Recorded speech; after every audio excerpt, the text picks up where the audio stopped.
highlands of the Tetzuan Shogunate are a dangerous, chaotic land. In these mountains, might makes right. The people learn to use every advantage they have, or they become food for the vultures. For millennia, they have been fighting to become independent, to unite under a single ruler and decide their fate by themselves.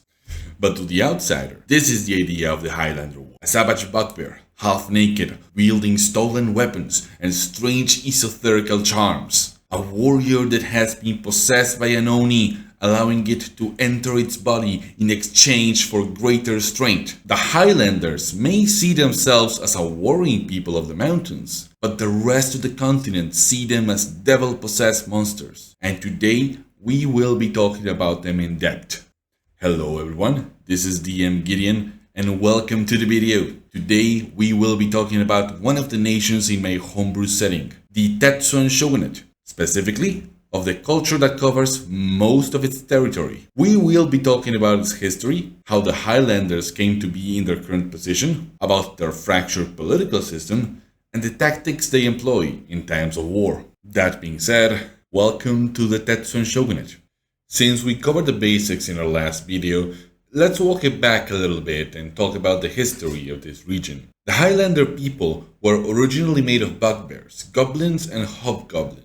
When the war they were created to fight came to an end, they were left to their own devices, so they settled in the area. After a quick victory over enemies forgotten to history, a bit of diplomacy with words, and just the right amount of violence, a great warlord rose to power among them, ruling over a council of chieftains in a somewhat peaceful confederation. That, and the fact that they call their home the Tetzuan Mountains, are some of the few facts that we know of the Highlander Confederation, because not long after, the Divine Emperor came down from heaven, established his heavenly court, and set out to rule the continent. The warlord of the Highlanders, whose name is lost to history, sent a letter that became more famous than himself. To this day, the letter of 3 terms can be found in the library of the Heavenly Court of Shenhuang, in which the warlord established his terms for peace. According to the letter, the Divine Emperor should conquer the mainland, the snowy wastelands of the north, where the peoples of the Shinsei Shogunate were undergoing the collapse of their civilization, and even the jungles of the south, where the serpent men of Shavala reigned unchallenged. As for the lands of the warlord, the Divine Emperor had to leave them alone, and on top of that, the Divine Emperor was expected to stop its heavenly influence from turning animals into humanoids, something which we will talk about more when we get into the series of the Divine Empire of Shenhuang. All of these terms were denied, and the proceeding response from the Heavenly Court left a mountaintop turned into a smoldering glass crater, ending the lives of the unknown warlord and its council of chieftains.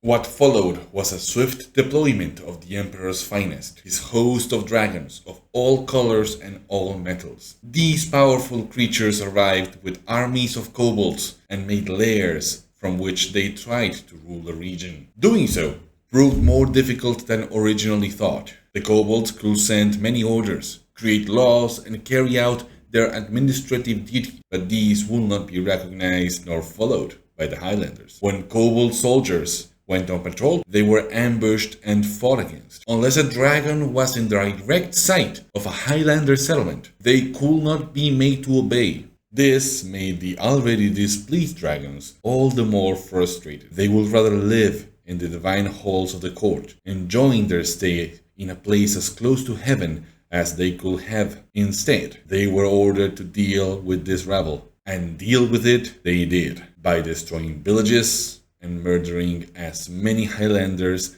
as it took to get them to obey. Unsurprisingly, this genius tactic had some flaws, and in the end, the dragons were allowed to return to the Heavenly Court, leaving their kobold servants behind, who quickly adapted to the Highlander culture. During this time in Highlander history, things were pretty bad, but not so bad that recovery was impossible. Villages were rebuilt, new chieftains were chosen, the kobolds assimilated into the culture. Soon enough, one of the chieftains will gain enough backing to become the warlord, the de facto ruler of the mountains. It was just a matter of time. And then the new wave of the Divine Emperor's servants landed in a deep way to the north, and founded the city of Kish. Unlike the petty dragons, these core and dragonborn had no intention of leaving anytime soon. For you see, the Tetzuan Mountains were rich in minerals, absurdly rich in minerals, with some metals that cannot be found anywhere else in the continent, like heaven-fell steel, adamantium, and rare gems such as mithril. The Tetzuan dynasty of Kish was given a simple task, ensuring that the mineral shipments kept going back into the empire. For this, they first attempted to force their way like the dragon. They gathered up a few armies and marched up the mountains. After a few victories, they then had to garrison the place and the Highlanders to work the mines and supply the outpost through mountain passages that the Highlanders knew better than they ever could. Needless to say, these efforts ended in failure and a large loss of life for the Kishian force. This is where the humans arrive in Kish, partly as reinforcements after the losses in the mountains. But the need to obtain the ore was still there, and the shoguns of Kish realized that they were not all that powerless. They could not occupy the mountains, sure, but they could march their armies up and down and prevent any would-be warlord from gathering up enough power. They could challenge armies to battle, and if the call was not answered, burn Highlander villages on the march home, discrediting the would-be warlords and weakening the lands it did control. If the chieftain in question did answer the call to battle, they would just kill him and obliterate his army. If the chieftain somehow escaped this is also the period of Kishian history where assassins were readily employed. Ninja clans, if you will. And then the balance sort of settled by itself. Because you see, the Kishians eventually settled into trading for the minerals they were supposed to extract, something that will bring quite a lot of riches to any Highlander that did engage in said trade. Riches that then could be used to obtain power in the Highlander mountains. This began a circle of deadly trading that the Highlanders and the Kishians engage with to this day. Kishians want to trade with Highlanders for the minerals. This makes the Highlanders strong, so eventually the Kishians assemble an army and eliminate their trading partners. Highlanders in turn remember the last 30 times their Highlander kin were slain, so every now and then a trading deal turns into an ambush or the beginning of a raid into Kishian territory. This might be the most toxic relationship between cultures in the entire continent, because it is frequent trading and murdering put together, none of which can be called backstabbing since both parties are fully aware of what they are in for. This cycle causes two effects in Highlander society. First, the development of technology spreads unevenly throughout the villages. The knowledge of how to fight is ingrained into Highlander culture, and some of the Highlander races are born knowing how to use certain weapons. The knowledge how to make them, however, does not come from birth. From trading with the Kishians, the Highlanders learn how to work steel and make firearms. But most Highlander villages still use iron, and even those who know how to make steel lack the forges to make it. Highlander fortifications are earthworks on top of mountains and hills, because siegecraft never developed beyond the very basics. This is not because the Highlanders are dumb or inferior, but because their infighting favors the development of offensive tactics. No matter how good of a fortress you make, the Kishians are going to get you. Hell, the Kishians might come to get you specifically because your fort is starting to look tough, but you can always trade a cart full of iron ore for a pouch of gold and use that gold to buy weapons for your warband. And even if you manage to learn how to make steel and get the facilities to make it, said knowledge may be lost within a few generations if the people trusted with keeping it die in one of the many ways you can die in the Highlands. However, there is one type of knowledge that all Highlander tribes have managed to pass down, and it has to do with their religion, a mixture of ancestor worship and demon worship. In the vicious cycle of war, many Highlander shamans grew desperate, seeing their ancestor shrines pile up with stones for the dead. In their desperation, they looked for hope, for knowledge, for anything that will give them power to survive the next battle. This is the type of desperation that the things of the underworld delight themselves in. And so did the next chapter in Highlander history begin, the Eldritch Arms Race. Let me explain. Unlike the Kishian people, Highlanders never did grow attuned to the land. despite having many similarities with, such as the ancestor worship. The constant infighting made it so no druid circles ever lasted. Tribal shamans did carry the duties of religious rites, as well as those of arcane researchers. These were the shamans who began delving into the forbidden, making deals with things that were too eager to accept. Sacrifices were made in exchange for knowledge, dark deeds in exchange for dark powers. Eventually, this practice became widespread. So widespread, in fact, that it is one of the few standard things across Highlander tribes. A tribe may not know how to work steel or make gunpowder, but their shaman can cast a spell that will possess a person with demons, then puppet it around. The ritual of allowing an Oni to possess a person in exchange for making it stronger and tougher is so common that every tribe has at least one of the so-called Oni warriors. This source of power changed not only the Highlander war tactics, but their entire culture. And now that we have established that, we can talk about the Highlander warriors. First, let's cover the basics. Highlanders have a difficult time organizing in groups larger than a tribe. A tribe can muster anywhere from 30 to 50 warriors. They are expected to trust each other and work very well as a unit. This is great for a small raid or skirmish, but not so great when you have bigger goals in mind, like facing entire armies or conquering land. Since industry is sparse and decentralized, the preferred weapon from the Highlanders are simple: great gloves, maces, and spears. For armor, the standard is to go very cheap, but since iron is abundant, that also includes some obscenely heavy suits of armor. Oh, and the Highlanders also know how to make guns, but they do not aim for precision with their guns. On top of all that, the skill gap between novice and experienced warriors is abysmal. You can have Highlander younglings going to war with a single spear and no armor, like this little kobold over here. He is very brave. He wants to fight for his tribe, but he is one arrow away from becoming a feast for the crows. And remember, their biggest rival prefers to use mass volleys of gunfire. Bubbled the kobold is not going to survive that. But so goes the saying, beware of old men in a profession where most die young, which perfectly applies to this scenario. The life of a Highlander warrior is one of near constant fighting, so the ones that survive just a couple of years become really skilled and obtain better kit than most. And that is before we take into the consideration the widespread use of eldritch powers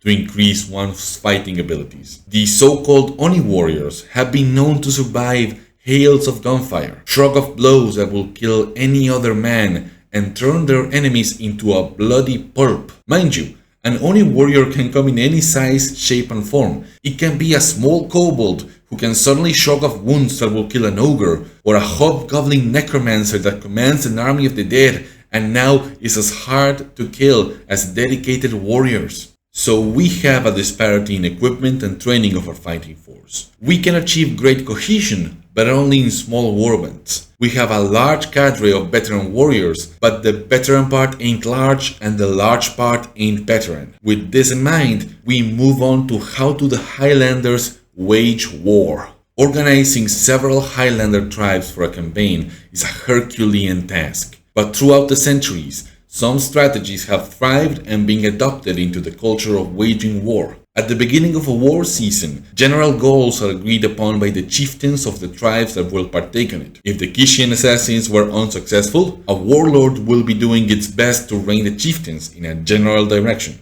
Beyond this point, decisions are made by the chieftains. They choose where to travel, what to attack, and how to do so. Their warriors are also expected to show initiative in battle, especially the veteran ones. And above all, it is expected of the tribes to share in the risks and the rewards. One tribe will not agree to send all its warriors into a suicidal charge just for another to sweep in later and plunder the weakened village. This is how things are supposed to work.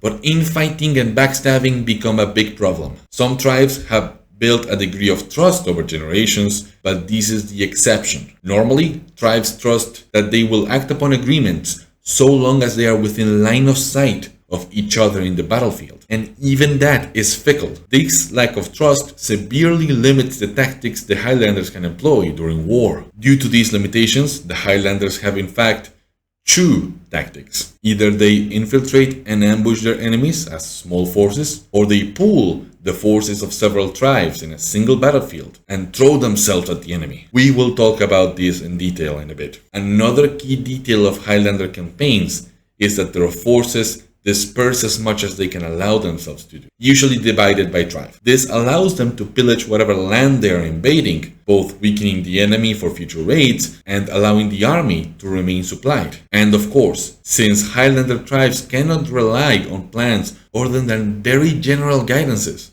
most of the decisions are made in the moment by the most veteran Highlander. That can be an emerging warlord, a chieftain of its tribe, or just a senior warrior of several campaigns. For tribes that operate alone or Highlander armies that don't want to fight the enemy head-on, infiltration and ambush is the name of the day. Utilizing spells from their shamans and know how to navigate mountainous terrain, an entire tribe can slip unnoticed for days if they so choose. They can then lure an enemy force to pursue them by, say, raiding a village or setting fire to crops, something the enemy has to respond to. A small force of usually young, unexperienced Highlanders will then be used as bait to draw the enemy into the chosen field for the ambush. The main property of which is that it can allow the Highlanders to engage the enemy at their own volition. This is because the Highlanders cannot control the enemy response. The Highlanders may plan to lure a small town militia out into the forest, only to be met by an order of warrior monks, which will be hard to fight. And the most important part is that there is no fixed goal for the ambush. If the enemy is destroyed, fine, the Highlanders can then push and continue raiding, or move into further ambushes. If the enemy cannot be eliminated without closing into melee or risking crippling casualties, fine, the tribe can retreat and try another ambush. There are cases where the Highlanders lure enemies into ambushes for the sole purpose to slow them down or draw their attention elsewhere and weaken their defense. Say, luring out an order of monks into the forest. But instead of fighting them, the tribe storms their undefended monastery and sets it on fire, leaving the monks without shelter or food. Infiltration and ambush tactics are used because they take advantage of the Highlanders' ability, take initiative, and maneuver independently. Horde tactics are employed to achieve objectives that small units simply cannot do, such as taking large settlements or defeating enemies that must be taken care of. At the end of the day, you don't really control a region if its capital keeps getting reinforced and rallying against you, or if an ancient wizard keeps lobbing meteor swarms from its tower. The Highlanders spend a lot of their manpower in a way that will not cripple their army, but force the enemy to expend resources, such as ammunition, men, stamina, or morale. For example, goblins can be sent to skirmish by day,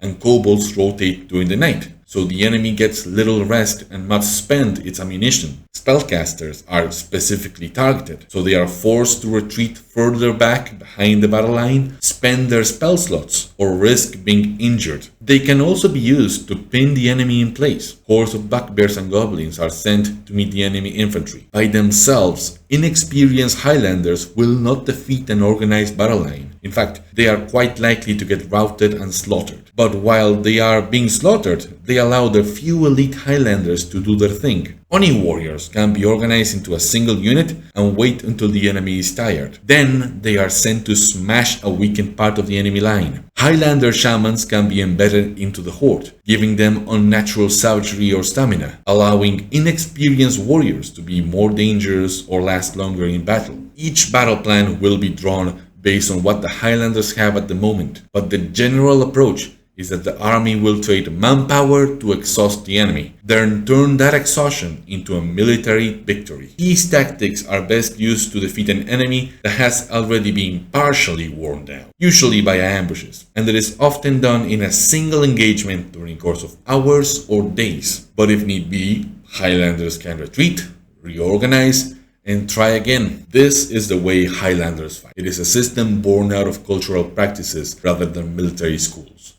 Its compromises are around the lack of trust, the disparity of power between novice and elite warriors, and the abundance of young warriors willing to die for a chance to gain status. It is a haphazard system for sure, but now that we have talked about this, let's talk about who is usually at the other end of the stick. And for that, we return to the start of the first episode, the Kishians. Just to recap a bit for those who have not watched the first video, the Kishin army is a small, professional fighting force that dominates by fighting with an inflexible doctrine but superior skill. Since the Highlanders are their main foe, the Kishian army has grown almost as a complete counter to the Highlander strategy. They know how to counter every Highlander's strength and have learned how to cover their weaknesses. They reliably beat the Highlanders in the battlefield, even when they fight defensively in their own territory. Knowing this, you may ask, Gideon, who can the Highlanders defeat if their neighbors built an army to counter them? And for that answer, we need not look east, but we need to look to the west. This is the west of the Tetzuan Shogunate, the original territory of which ended roundabout where that red line is. That was the line that the Highlanders dare not cross for thousands of years, because doing so will put them at odds with the Divine Empire, its mighty armies, mightier dragons, and the very Divine Emperor himself. Marching on an imperial village could mean being burned into a crisp by a flight of red dragons, or obliterated by divine beams from the heaven. All that changed when the Divine Emperor disappeared. In the following 422 years since the Emperor's absence, the Highlanders have slowly but surely clawed away at the Empire. All the terrain west of that line they conquered and defended by themselves. Horde tactics may not work against the Kishian gun line, but they have worn down many militias of the heartland provinces. Trying to ambush a marching Kishian army may be risky, but the few trained warriors from the north that the Empire sent do not know the terrain and act like they are in their own land. The Highlanders consider them good loot and better sacrifices for their dark gods. And let's not forget all that coastline. Highlanders may not be the best sailors in the continent, but they have plenty of port towns, and no merchant ship can outfight a crew with a few Oni warriors, or a shaman emboldening a few dozen kobolds into a frenzy. The biggest strength of the Highlanders is that they can be defeated 1,000 times, and they can still come back. Most of their enemies lose something with each defeat, and the Highlanders only grow stronger. This has been my second video in this series, exploring the oddities of the Tetzuan Shogunate. Next up, we will talk about the Divine Empire of Shen Huang. This has been DM Gid, and thank you so much for watching this video. Have a great day.